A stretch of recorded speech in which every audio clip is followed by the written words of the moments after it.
Kapatid, kumusta? Good afternoon. Gusto ko lang i-encourage ang bawat isa at tayo po ngayon ay mag-aaral po ng salita po ng Diyos. Pero maiksi lang, quick Bible study lang po tayo, no?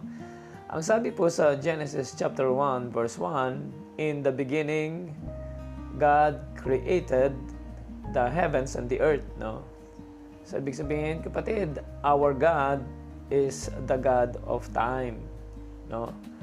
So, kayang i-restore ng Panginoon ang ating pong mga nasayang na panahon o yung mga panahon na parang nagkaroon ka ng mga masasakit na mga alaala o kaya naman merong mga panahon na parang hindi ka naging productive or parang you felt like you failed a lot of times, no? Sabi sa Bible, our God is a God that restores, no? He can even restore our wasted time. Kaya nga po sabi sa Bible, no? Ang nauuna ay mahuhuli at ang mga nahuhuli ay mauuna. So, ang ibig pong sabihin, kapatid, ang ating pong Diyos, walang imposible sa Kanya. Kayang-kaya niyang i-restore ang ating pong time. Of course, number one, huwag tayong magsayang ng oras.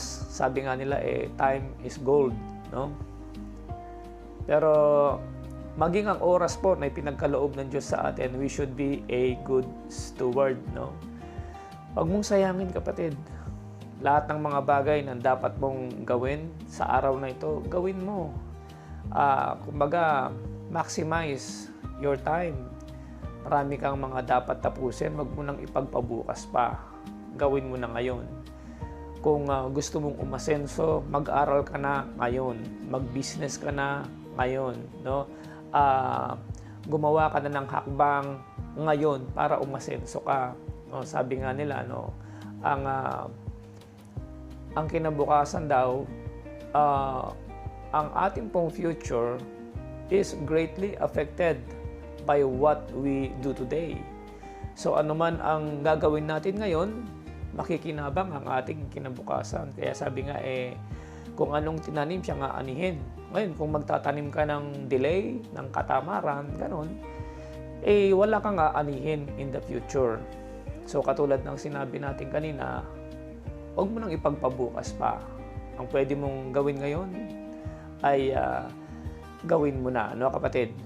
At ang isa pa, ang Panginoon, katulad ng sinabi natin kanina, He restores time, no? So, huwag ka nang mag-dwell in the past, no? Malulungkot ka lang, kapatid, no? At huwag ka rin masyadong nagpaplano in the future, meaning parang lagi kang merong fear of the future. Alam mo, sabi sa Bible, trust in the Lord with all your heart and lean not on your own understanding. In all your ways acknowledge Him and He shall direct your path, even your future, no? At sinabi rin sa Bible, sino bang nakakaalam kung anong mangyayari bukas? Kaya kailangan ipagkatiwala natin sa Diyos araw-araw ang ating mga plano sa buhay, no? So, a quick reminder lang po, no? Do not waste time and use your time wisely, manage your time wisely. Mag-pray ka sa Panginoon upang maging maayos ang araw mo.